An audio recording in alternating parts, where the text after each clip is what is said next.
check this. I said, like, in Sweden, they're banning sexually provocative advertising. You know, it's the kind of thing you hear a lot about, like the objectification of women. And I said, of course, I support that because as a male being subjected to lots of sexualized images of women has, to a degree, affected, you know, particularly when I was younger, Well, the logical conclusion of that is pornography, right? Yes. And that doesn't really seem to be a good thing. It doesn't seem to be a good thing, yeah. I don't seem to look be a at good pornography anymore. But pornography, I think, is very corrupting, corrosive influence. You know, for me personally, it's not something I want to be involved in. I said this. Check this. Yep. I goes.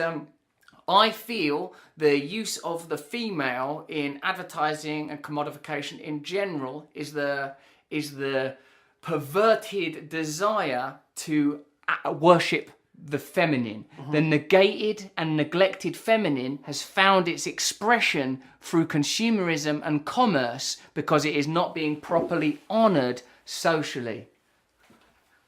What do you reckon? I made it up. I would have to think that. I'd have to think about that a long time. I would have to think about that a long time. It's a good idea, though, isn't it? It's an idea worth thinking about for a while. Like if there are if we have essential yearnings, if we have like, you know, like e.g. if the, you know, like the in sort of, if in indigenous cultures we would have deities to represent gender or certain energies that are subtler than gender. If there is a sense that socially those energies are not being expressed or honoured, as you have implied with male pathways. That's definitely the case. So one of the things that I've often thought about ideologies is that they're like parasites on religious structures.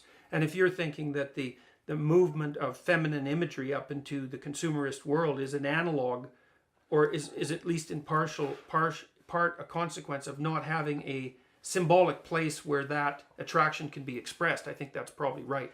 It's like in the United States, is the first family tends to be turned into king and queen. Yeah. Because there's no place for that symbolic projection. Yeah, the template requires it. And Yeah. I heard once an analysis of the Soviet Union after the revolution that it mimicked the monarchic tyranny that had preceded it, just in a different format. Right, and it seemed, that sort of certain Well, they energies. had their Holy Trinity even, right? Yes. Mao, Marx, Lenin. Amazing. Or Mao, Marx, Stalin, depending on the Trinity. But And some would argue that sort of like that Christianity couldn't take hold in Latin America until they embraced the pantheism of the saints and the figure of the Virgin, until that in certain cultures the Virgin had to be elevated because there isn't a place in the Father, Son, Holy Ghost for the divine feminine. Yeah, well, that's a Jungian idea, definitely. Yeah, is it?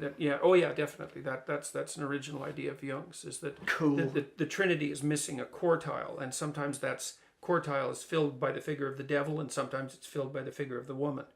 So it's like the houses in Harry Potter, right? There's 3 good houses, and Slytherin is in the bottom quadrant. It's a reflection of the same kind of Mandela structure. That's pretty cool. So it's very cool. You have to It's very cool. have a place at the table for the serpent. You have to have a place